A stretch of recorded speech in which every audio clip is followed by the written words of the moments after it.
Seperti yang disampaikan MC kita tadi, tema firman Tuhan bagi kita pada sore hari ini Via Dolorosa. Ada yang sudah pernah ke Yerusalem?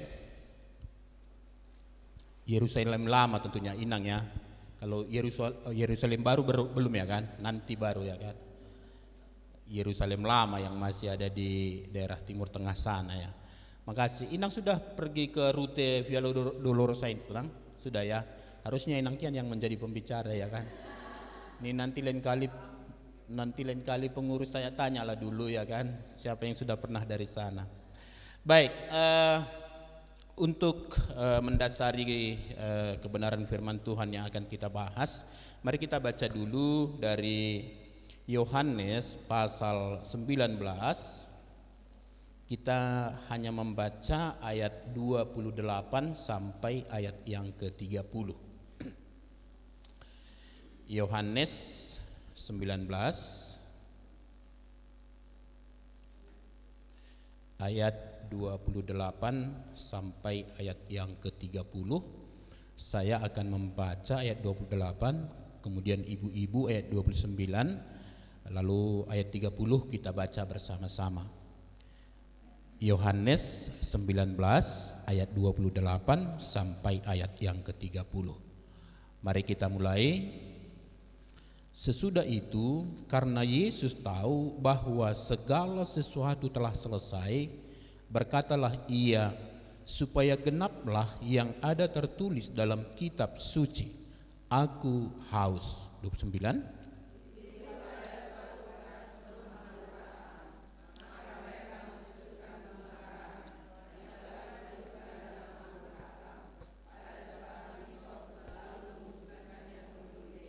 Ayat 30 bersama. Sesudah Yesus meminum anggur asam itu, berkatalah ia, sudah selesai. Lalu ia menundukkan kepalanya dan menyerahkan nyawanya. Demikian firman Tuhan. Berbahagia kita ibu-ibu yang dikasihi Tuhan, yang mendengarkan firman Tuhan, yang merenungkannya dan yang melakukannya dengan setia. Via Dolorosa, nah ada yang mengatakan jalan salib, tapi sesungguhnya istilah ini Via Dolorosa dari bahasa Latin itu jalan kesengsaraan atau jalan penderitaan. Itu bukan nama sebuah jalan, bukan. Misalnya jalan Semencirim, bukan. Itu rute ya. Jadi via ya kan, melaluinya Yesus kemudian memikul salib. Nah, istilah Via Dolorosa berbeda dengan Via Crucis ya. Nah, jalan salib itu sebenarnya Via Crucis ya. Tapi ini jalan salib itu sudah include di dalam jalan Via Dolorosa. Nah, sebenarnya dalam Alkitab tidak menyebut secara khusus nama Via Dolorosa. Nah, namun Alkitab menyampaikan bahwa Yesus membawa atau memanggul salibnya ya dari kediaman Pilatus yang disebut dengan Praetorium itu sampai ke tempat penyalipannya di Bukit Kalvari. Jadi Via Dolorosa itu bermula dari benteng Antonio, lalu kemudian sampai nanti ke Bukit Tengkorak. Nah, begitu yang diceritakan ya dari sumber-sumber itu. Lalu di dalam rute ini ada 14 titik ya. Nah, 9 itu dari Antonio, benteng Antonio sampai ke Bukit Tengkorak. Lalu di Bukit Tengkorak itu sendiri atau yang disebut dengan gereja Bukit Kudus itu ada 5 titik lagi. Jadi totalnya ada 15. Nah, titik-titik itu disebut sebagai titik perhentian Yesus. Nah, ini supaya kita juga memiliki pengetahuan tentang hal itu ya. Nah, dikatakan titik pertama itu adalah atau titik perhentian pertama, ada disebut menyebut itu titik perhentian pertama atau stasi atau stasiun. Nah, itu adalah Yesus dijatuhi hukuman mati. Jadi di situ tempatnya. Nah, di titik-titik ini sebenarnya orang kalau masuk di situ, nah kemudian duduk sejenak atau berdoa merenungkan peristiwa-peristiwa itu. Nah, supaya kemudian mereka bisa merasakan bagaimana sebenarnya yang dialami oleh Kristus itu. Lalu setelah itu di titik kedua atau stasi kedua itu adalah Yesus memanggul salibnya.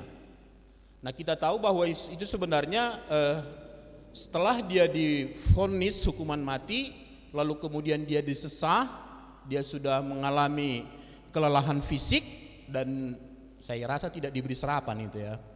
Karena semulai dari ditangkap itu sudah mengalami perlakuan-perlakuan tidak adil, diadili dengan tidak adil juga sebenarnya.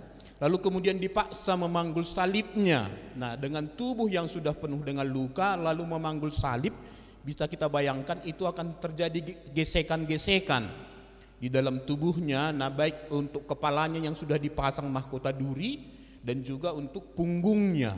Ada lagu kita, lagu Batak itu ya, bugang sada tanggurungmu dinahona lisingi. Nah, ini sudah penuh dengan luka, lalu harus membawa sepotong atau membawa kayu salib itu. Saya tidak yakin kalau kemudian kayu salib itu dilapisi dengan kain ya kan. Kasihan Yesus ya, kita bikin sedikit alasnya, enggak ada itu. Bahkan ada yang mengatakan itu adalah kayu yang kasar. Lalu titik perhentian ketiga itu Yesus jatuh untuk pertama kali. Nah, ibu-ibu yang dikasih Tuhan, beberapa titik-titik perhentian ini ditulis di Alkitab, ada memang di Alkitab, tapi beberapa lagi tidak ada di Alkitab. Nah, mungkin ada tradisi-tradisi ya di sana. Nah, titik perhentian ketiga, Yesus jatuh untuk pertama kali, jadi sudah kelelahan ya, lalu kemudian membawa salib yang besar itu, ya itu kan bisa kita bayangkan, karena nanti salib itu akan dipancangkan, lalu dia harus digantung di situ. Pernah bawa kayu bakar dulu di kampung ya kan, marsoban gitu kan, itu berat gitu ya. Nah, ini dia dipikul Yesus gitu ya. Lalu kemudian titik perhentian keempat itu Yesus berjumpa dengan Maria ibunya. Nah, coba ibu-ibu ingat, ada nggak kira-kira kisah ini di dalam Alkitab ya. Sebenarnya bagus sekali nanti ibu-ibu baca semua Injil yang bicara tentang mulai dari penangkapan sampai kemudian Yesus mati atau dikuburkannya. Itu bagus sekali kita baca, keempat Injil memuat itu. Lalu titik perhentian kelima atau stasi kelima, nah Simon dipaksa memanggul salib Yesus. Nggak sanggup lagi Yesus, saking ya hampir kehabisan tenaga sebenarnya.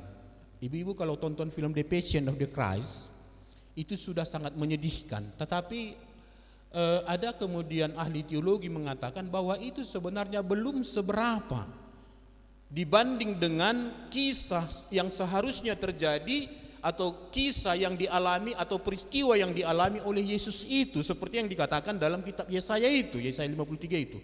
Enggak, cuman waktu itu kalau dibuat seperti itu, nah itu bisa menimbulkan rasisme, kira-kira begitu ya kan.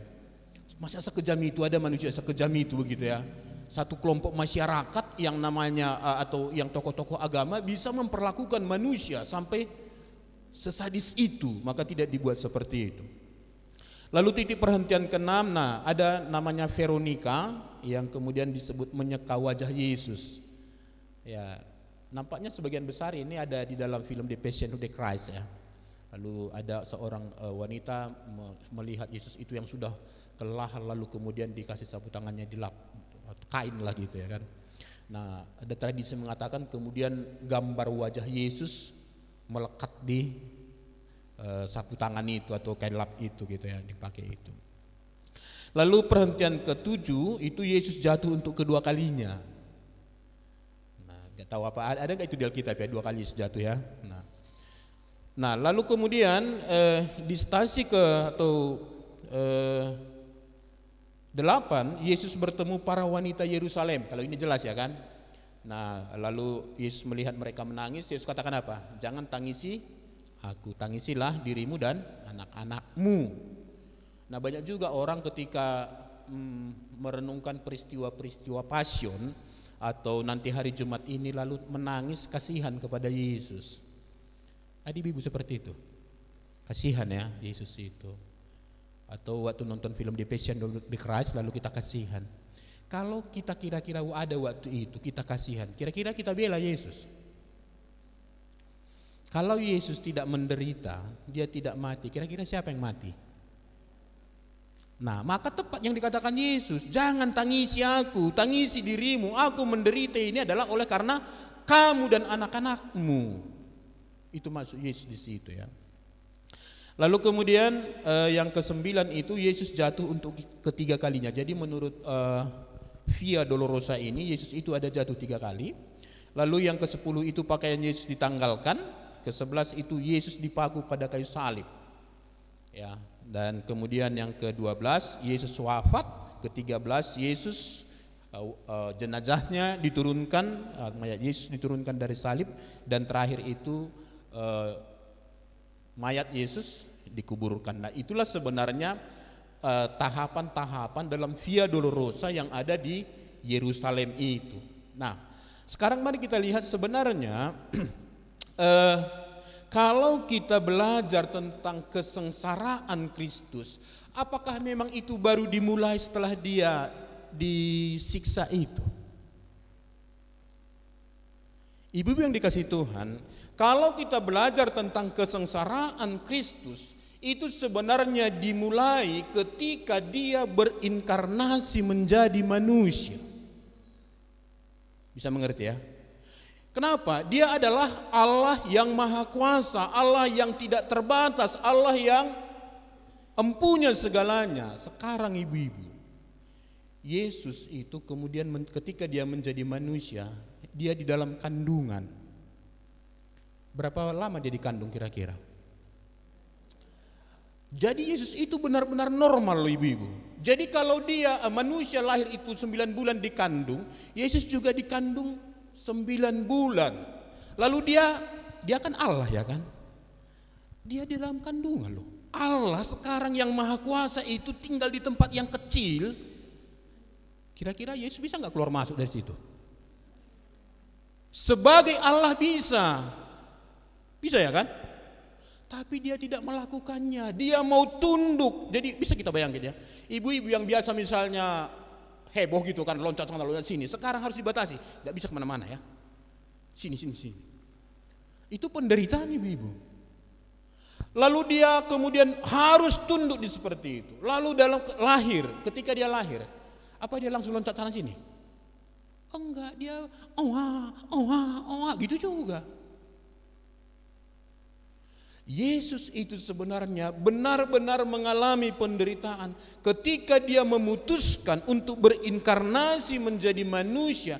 Dia membatasi semua geraknya. Sebagai Allah dia kemudian sangat terbatas. Jadi bukan hanya pada momen-momen itu. Maka sebenarnya kalau kita merayakan Natal, sebenarnya dari sana sudah harus kita dimengertikan dengan situasi ini. Walaupun kita lebih kepada kasih Allah ya, waktu Natal itu kan hati kita berbunga-bunga, Allah mengasihi kita, dia kemudian mengutus anaknya yang tunggal datang ke tengah-tengah dunia ini. Tapi ingat ibu-ibu, bagi kita itu berita sukacita, tapi bagi Yesus itu adalah penderitaan.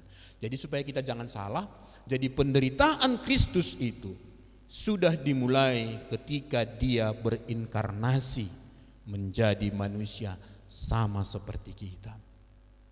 Coba lihat ketika dia menjadi manusia, dia benar-benar normal loh ibu-ibu, benar-benar normal. Sampai kemudian dia dibaptis oleh Yohanes itu, lalu dia harus dicobai memulai pelayanan. Di sana dia baru tunjukkan dia kemudian benar-benar Allah yang luar biasa itu. Mulai ada mujizat. Mujizat pertama apa menurut Alkitab? Air menjadi anggur. Mau mengatakan aku ini pencipta. Aku ini pencipta. Yesus itu pencipta. Jadi itu ditunjukkan kemudian dalam perjalanan kehidupan Yesus sampai kemudian dia sempurna menyatakan maksud Allah, baik dengan pengajaran yang penuh kuasa bahkan juga dengan tanda-tanda mujizat. Itu sebenarnya semua untuk memperkenalkan bahwa Yesus inilah Mesias yang dijanjikan itu, yang datang dari Allah itu, yang akan menegakkan kembali kerajaan Daud itu. Nah, walaupun kemudian pada saat itu murid-murid salah menangkap, yang mereka pahami adalah kerajaan Daud secara politis. Maka sampai waktu Yesus sudah mau naik ke surga, mereka masih tanya, apakah hari ini engkau akan membangun kerajaan Daud itu? Kira-kira begitu ya kan? Mereka masih seperti itu. Nah, lalu mari kita lihat dulu sekarang di dalam penggenapan karya keselamatan. Kristus mengalami penderitaan yang luar biasa. Nah, yang menyangkut 3 hal. Mari kita lihat ibu-ibu yang dikasihi Tuhan ya. Jadi ini kita press di dalam hanya dalam penggenapan keselamatan, bisa kita akhirnya sampai kepada mulai dari penangkapan itu, mulai dari dia kemudian mengalami penyiksaan itu, sampai nanti dia mati di kayu salib dan dikuburkan, ya. Tapi sekali lagi jangan lupa, penderitaan Kristus sudah dimulai ketika dia berinkarnasi menjadi manusia. Nah, tapi dalam rangka penggenapan keselamatan itu, Kristus kemudian dengan nyata mengalami penderitaan yang luar biasa, menyangkut yang pertama penderitaan fisik. Nah, coba kita lihat di sini, tubuhnya penuh dengan luka-luka. Ibu-ibu yang dikasihi Tuhan, ada satu lagu kita dulu sering dinyanyikan itu kalau Jumat Agung, ya kan, di Golgota darah Yesus tumpah menyucikan dosa kepalaku. Nah, ini banyak sekarang versi-versi, ya. Tapi yang saya tahu dulu itu pertama bicara tentang dosa kepala, dosa tangan, dosa hati, dosa kaki, gitu, ya kan. Jadi mau mengatakan apa? Semua tubuh Kristus ini kemudian terluka. Mari lihat ibu-ibu yang dikasihi Tuhan, kepalanya dimahkotai dengan mahkota duri. Nah, dalam Yohanes 19 bisa kita lihat di ayat 2 sampai 3 dikatakan, prajurit-prajurit mengayam sebuah mahkota duri dan menaruhnya di atas kepalanya. Mereka memakaikan dia jubah ungu dan sambil maju ke depan mereka berkata, "Salam, hai Raja orang Yahudi." Lalu mereka menampar mukanya. Yesus dimahkotai dengan mahkota duri. Kenapa? Yesus itu mengaku dia adalah raja. Maka sebagai raja dia tentu punya mahkota. Lalu dikasih baju jubah ungu. Tapi jangan lupa ibu-ibu, ketika itu dikenakan kepada Yesus, itu adalah penghinaan yang luar biasa. Seperti yang dikatakan di sini. Mereka memberikan memahkotai Yesus dengan mahkota duri, lalu diberikan jubah. Lalu apa yang mereka lakukan? Apa mereka bersembah sujud sungguh? Pura-pura, lalu kemudian ditampar mukanya. Saya baca dalam atau saya dapat informasi, nah mahkota duri yang ditaruh di kepala Yesus itu diyakini dari pohon berduri. Dalam istilah yang dipakai itu thorn, jojop, ya, yang dalam bahasa Latin disebut dengan Sisyphus pina Christi, atau pohon mahkota duri. Pohon mahkota duri ini, ibu yang dikasihi Tuhan, itu tergolong pohon yang beracun. Jadi kalau durinya itu kena ke kita, itu kalau kena luka itu bisa menimbulkan iritasi, ya. Lalu juga bisa kemudian menyebabkan infeksi atau dermatitis, yaitu panas, gatal dan perih. Juga menyebabkan radang di mulut. Lalu mata dan hidung, dan parahnya dapat menyebabkan kebutaan. Jadi mahkota inilah yang kemudian, atau jenis pohon inilah kemudian yang diambil oleh prajurit itu, yang kemudian dimahkotakan kepada Yesus. Saya beberapa kali katakan, saya tidak yakin mereka memanggil seorang ahli untuk menganyam mahkota itu, lalu ukur kepala Yesus, lalu semua duri-durinya yang mengarah ke dalam mereka bersihkan, lalu kenakan dengan aman. Saya tidak yakin demikian. Tapi mereka mengambil pohon itu, lalu mereka anyam di luar, durinya entah kemana-mana, ada yang ke dalam, lalu kemudian cocokkan, nggak bisa masuk, dipasok. Ibu-ibu, itu durinya tajam-tajam, panjang. Lalu ini sekarang dalam keadaan letih, lalu kemudian matahari sudah mulai menaik, itu darah itu keluar seperti memancar itu. Mahkota duri. Yesus mengalami itu, ibu yang dikasihi Tuhan. Lalu kemudian apa? Nah, sebenarnya topik ini bagus sekali dibahas berseri, ya. Saya lihat ada satu di YouTube itu, ini sampai 5 kali dibahas, 5 sesi. Itu berarti detail dibahas semua, ya. Ini kita hanya lihat ya kulit-kulitnya lah begitu, ya, atau kita mengertilah sedikit begitu, ya. Oke, itu untuk mahkota tadi. Jadi benar-benar melakukan sesuatu yang menyakitkan bagi Yesus, ya.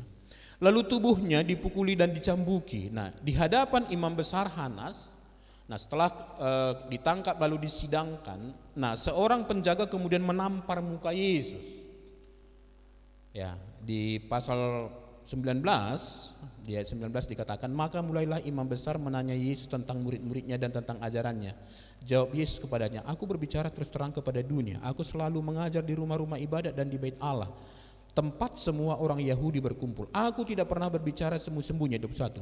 Mengapa engkau menanyai aku? Nah, tanyailah mereka yang telah mendengar apa yang kukatakan kepada mereka. Sungguh mereka tahu apa yang telah kukatakan. Yesus terbuka, tidak ada masalah.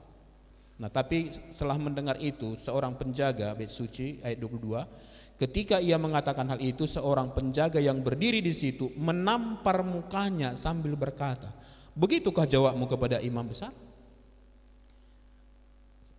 Saya kadang-kadang kalau merenungkan ini, ya kejamnya sebenarnya manusia berdosa itu ya. Ini kan Allah ini ya. Ciptaan menampar pencipta. Tapi semua sebenarnya perlakuan ini, itu adalah wakil kita ibu-ibu. Ada satu lukisan itu tentang penderitaan Kristus itu ketika Yesus disalib itu, lalu di situ orang-orang berkerumun dari berbagai jenis orang, termasuk kita-kita ini sebenarnya zaman modern ini, sampai ada di situ orang yang pakai, mulai dari orang yang paling kuno gitu kan, sampai orang yang netis pakai jas begitu, mau mengatakan kitalah sebenarnya yang menjadi penyebab penderitaan dan kematian Kristus itu. Nah, lalu Yesus kemudian dikatakan berikutnya setelah dia ditampar, lalu Yesus kemudian itu disesah oleh Pilatus setelah dia tidak menemukan alasan untuk menghukum mati Yesus, lalu dia mau melepaskan diri, lalu dia menyesah supaya menyenangkan hati rakyat, tapi kemudian tetap tidak berhasil. Tapi di ayat 1 pasal 19 itu dikatakan, lalu Pilatus mengambil Yesus dan menyuruh orang menyesah dia. Ibu yang dikasihi Tuhan, Alkitab tidak detail menjelaskan tentang penyiksaan yang dialami oleh Yesus. Alkitab hanya mencatat dia disesah. Mungkin saking mengerikannya. Ya. Tapi di dalam penghukuman orang Romawi itu ada 3 jenis cambuk yang dipakai untuk menghajar atau menghukum seseorang. Nah, yang pertama namanya itu fustigatio. Fustigatio, bukan lato-lato ya. Fustigatio. Nah, jadi itu adalah cambuk yang ya untuk memukul orang yang bersalah secara ringan. Jadi sifatnya hanya untuk memberikan pendidikan dan untuk menimbulkan jangan ulangi lagi. Nah, lalu yang kedua itu adalah flagellatio. Nah, ini cambuk yang lebih keras, itu kepada orang yang melakukan kejahatan yang besar. Jadi sudah menimbulkan rasa sakit yang luar biasa juga. Tapi yang terakhir adalah verberatio. Nah, inilah cambuk sebenarnya yang juga dipakai. Jadi nampaknya kemudian waktu itu Yesus itu dicambuk itu bertingkat. Sampai ini yang verberatio ini itu adalah cambuk yang paling parah, di mana banyak kemudian prajurit berpartisipasi di situ secara brutal memukul. Jadi nggak terkontrol lagi ya. Lalu bahannya juga itu dari potongan logam, tulang, kaca atau bola timah, dia hanya menjadi cambuk, dirangkai, dan ada lagi di ujungnya itu ada seperti bandul itu atau bahkan seperti besi yang seperti ini. Maka itulah yang dicambukkan kepada tubuh Yesus itu. Dan orang yang dicambuk itu diikat di satu tiang, nggak bisa bergerak. Itulah yang kemudian dialami Yesus, dipukul. Maka tidak ada bagian tubuh Yesus yang tidak luka. Nanti kalau kita lihat dalam kitab Yesaya itu, bilur-bilurnya itu menjadi kesembuhan bagi kita. Semua luka-luka itu menghasilkan pengampunan bagi kita. Luka itu walaupun itu dilakukan oleh manusia berdosa, tapi itu juga adalah penggenapan maksud Tuhan supaya semua dosa manusia itu oleh darah Kristus bisa disucikan. Tapi ini perlakuan manusia. Kita ya disayat saja pakai singlet sudah menjerit amongoi. Ini Yesus dicambuk berulang-ulang. Setelah dicambuk nanti baru kemudian dia memikul salibnya sendiri. Ya, ia dipaksa memanggul salibnya. Sekali lagi, ibu-ibu, itu kan berat, lalu ditaruh di sini, ini tubuhnya sudah penuh dengan luka, kepala pakai mahkota duri, dia harus bawa ini. Setiap langkah itu adalah gesekan terhadap punggungnya. Salah-salah kemudian itu menekan mahkota duri ini, dan kan tidak ada yang mengambil kemudian mahkota duri itu kan, dibiarkan tetap seperti sampai dia di kayu salib. Ini bisa tertekan, berarti durinya semakin nancap dalam atau punggungnya semakin perih. Berikutnya apa? Tangan dan kakinya dipakukan ke salib. Ya, itu di dalam Yesaya 53 ayat 4 sampai 5 ya. Ya, tetapi sesungguhnya penyakit kitalah yang ditanggungnya dan kesengsaraan kita yang dipikulnya, padahal kita mengira dia kena tulah, dipukul dan ditindas Allah. Tetapi dia tertikam oleh karena pemberontakan kita, dia diremukkan oleh karena kejahatan kita.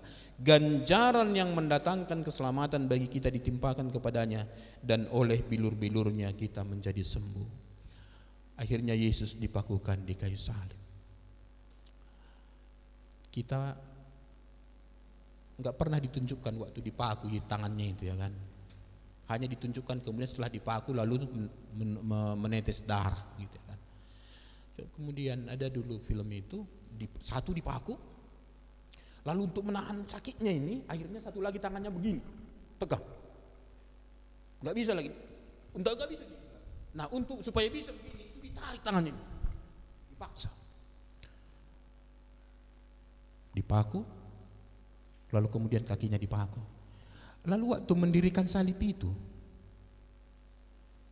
kira-kira ada nggak yang ngomong komandoi? Pelan-pelan ya, hati-hati, 1, 2, ada begitu? Main tarik aja. Lalu itu kan sudah dilubangi. Itu masuknya nggak pelan-pelan, jap. Bayangkan ini tangannya sudah terpaku tadi. Berarti waktu masuk itu jeritan yang luar biasa, ibu-ibu. Luka yang di sini bisa makin melebar, kakinya pun yang menahan itu bisa makin melebar. Sakit luar biasa. Itu peristiwa di salib itu. Dan ya memang nggak perlulah kita tiru-tiru sebenarnya kan, karena nggak mungkin kita bisa samai penderitaan Kristus. Tapi waktu Yesus disalib itu ibu-ibu tarik nafas saja susah. Oke? Tadi kan punggungnya sudah penuh luka. Itu kalau dia sebenarnya enaknya pada saat itu bersandar ke salib itu. Tapi nggak bisa, kenapa? Ini sudah penuh dengan luka. Lalu kepalanya pakai mahkota. Kalau dia bersandar, kena. Jadi itu makin membuat lelah sebenarnya. Lalu harus nafas. Setiap kali dia tarik nafas, ini luka ini kan bergerak. Gini kan. Kakinya juga begitu, perih semua ini. Maka ibu-ibu yang dikasihi Tuhan, benar, tidak ada manusia yang pernah mengalami penderitaan yang sehebat ini, sehebat yang dialami oleh Tuhan Yesus. Sehebat-hebatnya penderitaan yang pernah dialami oleh manusia itu hanya ada dalam Kristus. Mungkin secara manusia mungkin Ayub lah. Maka sebenarnya penderitaan yang kita alami ini, ibu, nggak ada apa-apanya. Dan kalau kita menderita itu kebanyakan karena salah kita. Tapi kalau Yesus menderita di sini bukan karena kesalahannya, itu penderitaan fisiknya, tubuhnya penuh dengan luka. Lalu yang kedua adalah penderitaan jiwanya. Jadi di dalam Yesaya 53 juga dikatakan ya, ayat 11, sesudah kesudahan jiwanya ia akan melihat terang dan menjadi puas. Artinya apa? Tadi kita bicara tentang penderitaan fisik yang dinubuatkan dalam perjanjian lama itu, kitab Yesaya itu. Sekarang dia juga rupanya mengalami kesusahan jiwa. Coba kita lihat di sini. Kesusahan jiwanya apa kira-kira? Nah, yang pertama, ia diperlakukan dengan tidak adil. Dia tidak bersalah tetapi harus dihukum mati. Baru-baru ini ada di negara kita yang dihukum mati. Berapa lama persidangannya? 1 minggu. Berbulan-bulan sampai kita bosan nonton TV. Itu aja gitu ya kan. Lalu apa langsung dieksekusi setelah divonis? Tidak, masih ada tahapannya apa? Naik banding, PK, terakhir mengajukan imigrasi. Nah ini nggak tahu nanti kita berapa lama ini. Padahal sudah divonis hukuman mati. Bandingkan dengan Yesus yang ditangkap malam-malam lalu kemudian disidangkan pagi-pagi, jam 9 sudah keluar vonis lalu dia harus dihukum mati. Bisa ibu-ibu bayangkan ini. Jadi dari segi jiwanya itu benar-benar mengalami ketidakadilan itu, dia susah gara-gara itu. Dia adalah Allah yang adil, tapi dia mendapat perlakuan yang tidak adil. Yang melakukan itu siapa? Hamba-hamba Tuhan, orang-orang Yahudi, orang-orang Farisi, tua-tua yang berpengalaman, yang mengerti firman Tuhan, yang mengerti hukum. Tapi mereka, bahkan sebenarnya dari awal mereka sudah merancang pembunuhan itu. Secara jiwa dia mengalami perlakuan yang tidak baik. Di dalam Yohanes 19 ayat 4 dan 6 dikatakan, Pilatus keluar lagi dan berkata kepada mereka, lihatlah aku membawa dia keluar kepadamu, supaya kamu tahu bahwa aku tidak mendapat kesalahan apapun padanya. Ayat 6. Ketika imam-imam kepala dan penjaga-penjaga itu melihat dia, berteriaklah mereka, salibkan dia, salibkan dia. Nah perhatikan kata-kata ini. Kata Pilatus kepada mereka, ambil dia dan salibkan dia. Perhatikan alasannya. Sebab aku tidak mendapati kesalahan apapun padanya. Ini hukum macam mana ini? Dihukum mati tapi tidak ada kesalahan.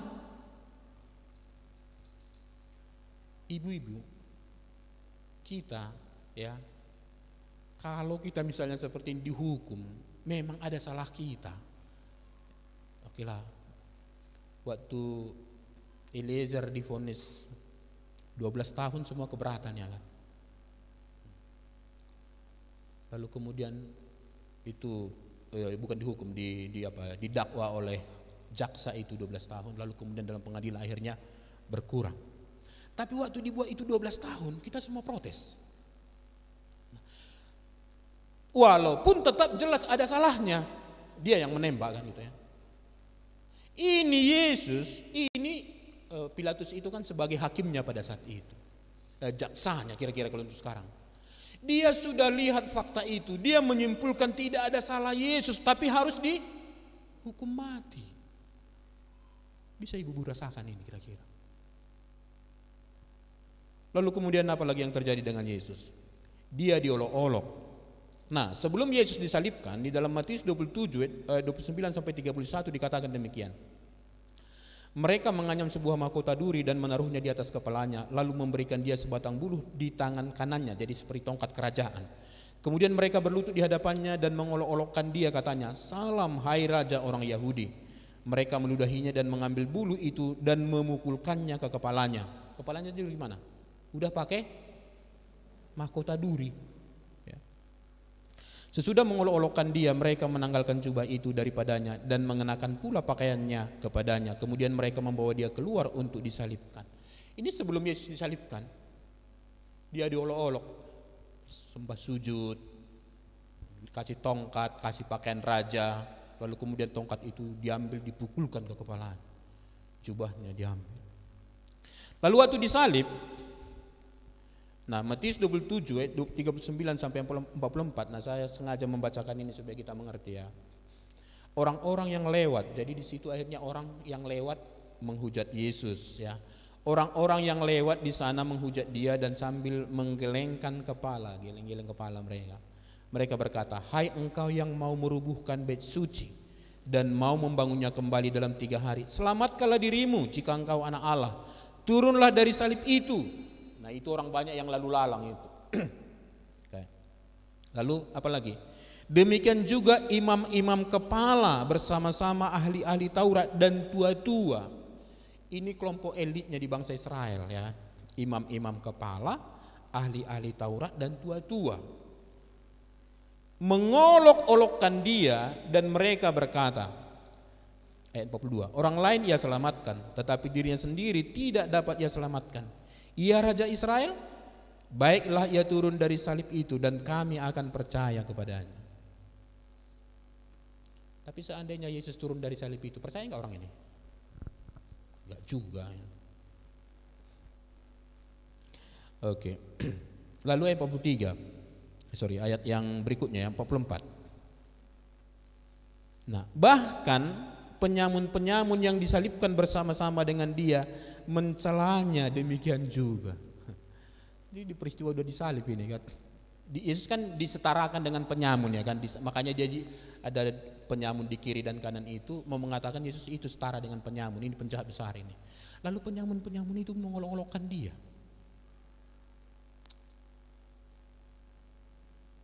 Kalau kita misalnya membela orang, lalu yang kita bela ini mengolok-olokkan dia, kita, kira-kira gimana perasaan kita? Emang ini nggak tahu dirinya ini, sosok jadi pahlawan ini katanya. Padahal dia yang kita bela. Ya. Lalu apa lagi? Nah, ia dipermalukan, pakaiannya dilucuti. Yesus itu Allah yang mempunyai segala apa yang ada di dunia ini. Sebagai manusia dia dikenai pakaian. Sekarang waktu dia menggenapi rencana keselamatan itu, bajunya, jubahnya tinggal cawat. Dipermalukan habis-habisan. Saya rasa kalau ada di antara kita sekarang di sini misalnya di peringkat sana ditangkap kita, lalu dilucuti baju kita, hanya pakaian cawat kita disuruh jalan, itu malunya tak terkira ibu-ibu. Yesus sekarang dipertontonkan ke dunia ini. Inilah Yesus yang tidak punya apa-apa. Dipermalukan habis-habisan. Sekali lagi karena siapa? Saya dan ibu-ibu. Di Taman Getsemani, ya, Yesus mengalami apa yang disebut dengan hematidrosis, air bercampur darah. Nah, para dokter mengatakan, peneliti mengatakan, peristiwa itu hanya bisa terjadi kalau orang mengalami stres yang tinggi sekali. Itu dikatakan peluhnya menetes, berarti dari mukanya ini, karena dia berpakaian kan, nggak mungkin dari tubuhnya ini. Berarti sudah ada masalah kemudian di dalam bagian kepala Yesus ini. Sampai kemudian pecah itu pembuluh, bercampur darah, air itu bercampur darah. Nah, ada seorang dokter dari Amerika mengatakan kalau ada manusia sudah sampai kepada tahap itu, biasanya dia sudah harus bunuh diri katanya. Itu berarti dia mengalami satu tekanan yang luar biasa dan tidak dia menemukan satu solusi, maka dia pilih jalan pintas. Tapi syukurnya ibu-ibu, Yesus menahankan itu semua. Kami pernah mengalami situasi yang sangat pelik, membuat otak kami ini juga sangat panas. Tapi sudah pasti tidak sama dengan penderitaan Yesus. Ya, saya sudah pernah ceritakan di sini. Saya harus minum air putih per setengah jam itu, satu gelas besar itu yang stainless itu. Saking panasnya kepala ini. Ya. Tapi Yesus ibu-ibu dikatakan ini mengalami ini. Darahnya itu ya di Lukas 22 ayat 44 dikatakan ia sangat ketakutan, ya, bukan hanya ketakutan ibu-ibu. Ia sangat ketakutan dan makin bersungguh-sungguh berdoa. Peluhnya menjadi seperti titik-titik darah yang bertetesan ke tanah. Nah, ini ibu-ibu yang dikasihi Tuhan. Dan nanti setelah Yesus itu mati lalu ditombak lambungnya itu. Lalu dikatakan keluar darah bercampur air. Berarti sudah ada masalah benar-benar di dalam tubuh Yesus itu. Sampai kemudian darahnya itu keluar dari pembuluh itu, pecah pembuluhnya. Sekali lagi ibu yang dikasih Tuhan, Yesus menanggung itu semua. Dalam fisiknya dia menderita, jiwanya tertekan. Lalu kemudian yang ketiga itu, penderitaannya apa? Penderitaan di dalam rohnya. Nah, kenapa? Yesus kemudian dikatakan di sana seluruh dosa umat manusia kemudian ditimpakan kepada Yesus. Oke.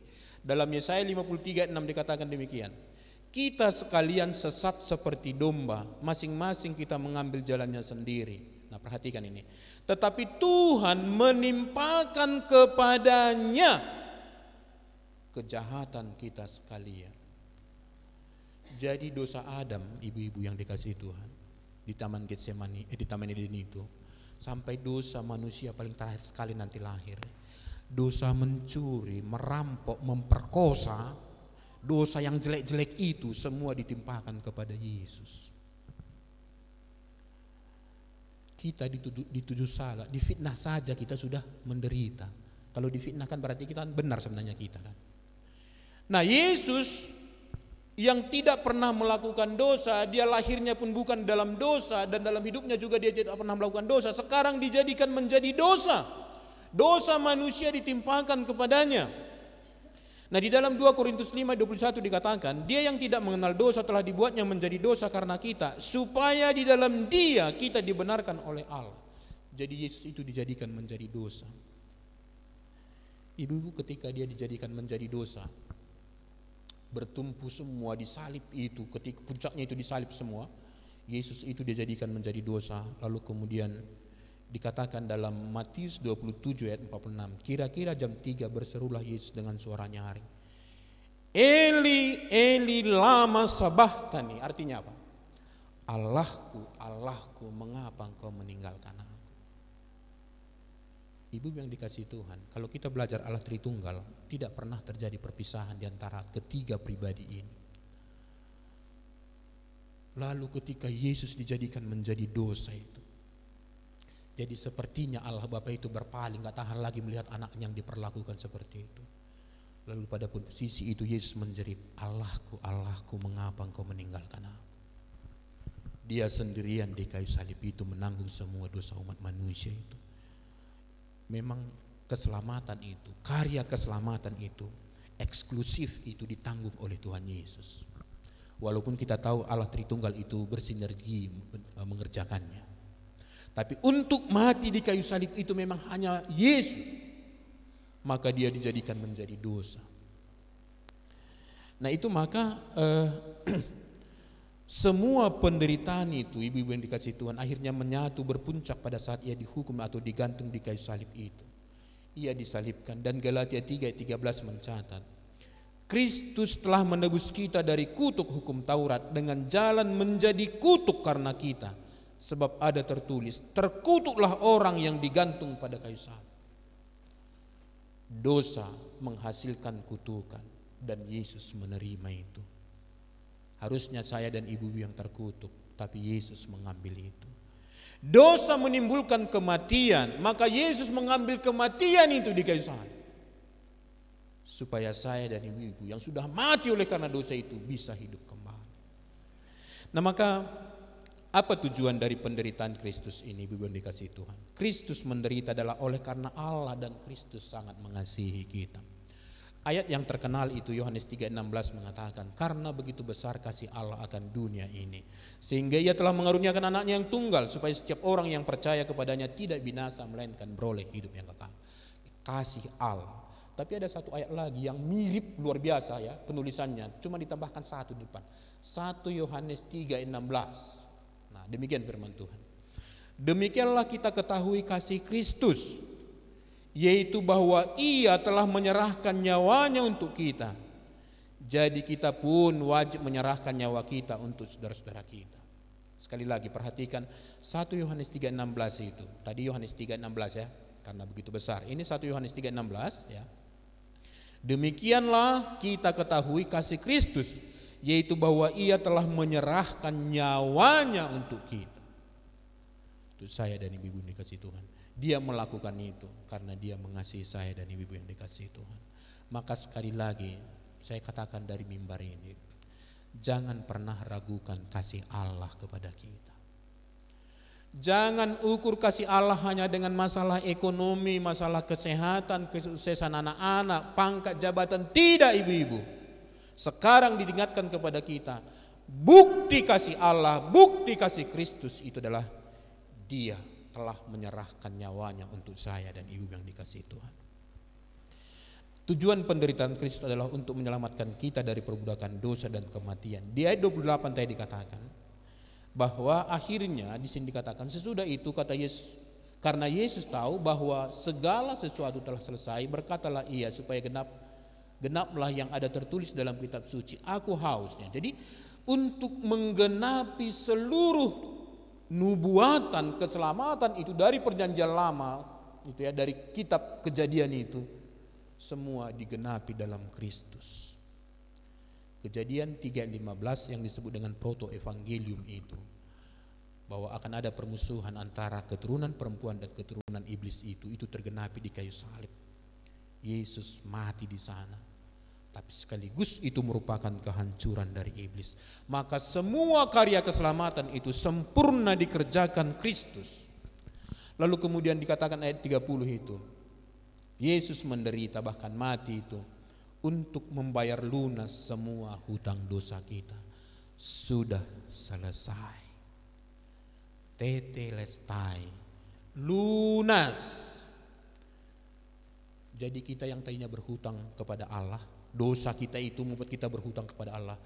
Kematian Kristus menyelesaikan semua hutang dosa kita ini, Ibu. Saya harap kita semakin mengerti ini. Kalaupun kita mengaku dosa, bukan karena Allah tidak mengampuni kita. Ibu yang dikasih Tuhan, di kayu salib semua hutang dosa manusia sudah tuntas dibayar oleh Tuhan Yesus. Darahnya yang tercurah itu lebih dari cukup untuk membayar hutang saya, hutang dosa saya dan ibu-ibu, bahkan semua umat manusia. Tidak ada dosa manusia yang belum ditanggung Yesus di kayu salib. Maka perhatikan sekali lagi, sudah selesai. Ibarat kita pernah ngebon, ya misalnya di Kedinang misalnya kan, nah ampun gitu kan, gingseng 3 misalnya gitu kan, 30.000. Nah sebelum saya bayar itu kan tetap saya berhutang. Kadang-kadang saya segan pun akhirnya ke Kede kan. Tapi suatu saat saya punya uang lalu saya bayar. Nah udah, kan ada lagi utang kuar itu 3 gingseng. Oh iya, nah mari bayar. Setelah saya bayar apa di situ? Lunas, lalu dibikin tanggalnya kan. Berarti saya tidak punya utang lagi dengan Nang Uda. Jadi sekarang kita tidak punya utang lagi kepada Allah oleh karena dosa kita, karena Yesus sudah membayar lunas di kayu salib. Nah sekarang masalahnya adalah apakah kita sudah menerima pengampunan itu? Itu aja masalahnya. Dari bila Allah sudah tersedia, sekarang sudahkah itu menjadi milik kita? Maka itu yang menjadi respons kita, ibu-ibu yang dikasih Tuhan. Nah percaya dan menerima Tuhan Yesus. Dia yang sudah menyelesaikan semua hutang dosa kita itu, terimalah dia dalam kehidupan kita. Supaya karya itu, di mana dia sudah menderita fisik, jiwa dan rohnya itu, akhirnya karya itu menjadi milik kita. Nah penderitaan Kristus itu juga harus menolong kita untuk tidak gampang putus asa dalam menjalani hidup kita ini, ibu. Ya, jangan mudah putus asa sekalipun ada penderitaan hidup. Dalam mengikut Kristus, jangan mudah putus asa oleh karena ada penderitaan, karena penderitaan kita tidak sebanding dengan penderitaan Kristus. Juga termasuk dalam melayani Tuhan, jangan ada yang mudah putus asa atau gampang-gampang kemudian cari alasan. Ya kan? Demam sedikit. Demam kok sedikit ya kan. Lalu kemudian langsung telepon pengurus, enggak bisa kok. Hujan sedikit atau kepanasan juga bisa juga jadi masalah ya kan.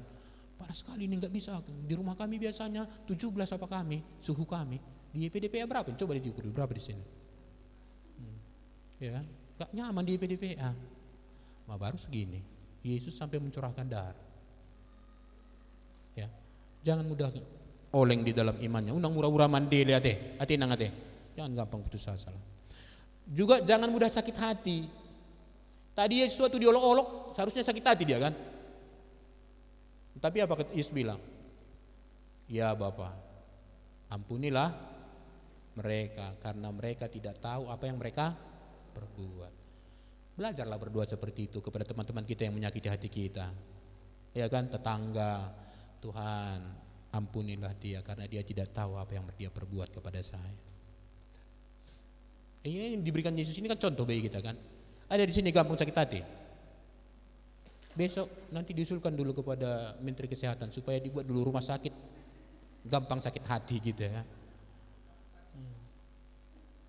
Enggak lah, masa kita anak Tuhan. Seharusnya ibu-ibu, orang yang paling sulit sakit hati itu adalah anggota persekutuan Ibu Lydia. Ini baru masalah terlambat 5 menit.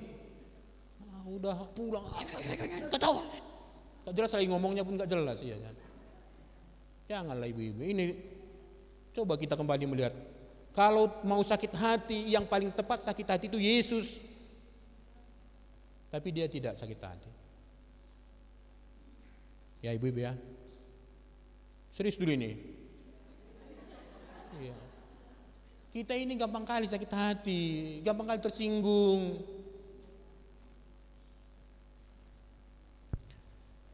Lalu kemudian supaya kita juga menjadi orang yang pengasih dan pengampun, ya. Mari kita ibu-ibu, sama seperti yang dilakukan Tuhan kita, Tuhan Yesus ini, mari kita terapkan ini. Belajar dari penderitaan Kristus ini. Mari kita ambil makna di sana supaya hidup kita pun akhirnya memperkenankan Tuhan Yesus. Enggak tanggung-tanggung ibu-ibu penderitaan Yesus itu. Maka sekali lagi, ini hari Jumat kita akan merenungkan itu. Ada detik-detik kematian Tuhan Yesus yang akan kita peringati jam 2. Mari resapi semua kata-kata yang dibacakan oleh para gende itu kan. Masuklah ke dalam suasana itu. Lalu kemudian jangan menangis karena sedih. Kasihan kali Yesus, jangan itu. Tuhan, memang jelma nama aku doawon. Gitu kira-kira kan. Ya, memang kalau bukan karena anugerahmu nggak bisa aku ini. Ya. Lalu kemudian kalau ada perjamuan kudus, rasakanlah betapa agungnya karya Kristus itu. Dia rela mencurahkan darahnya dan mencabik-cabik tubuhnya untuk keselamatan kita, untuk pengampunan kita. Tuhan memberkati, amin. Kita berdoa.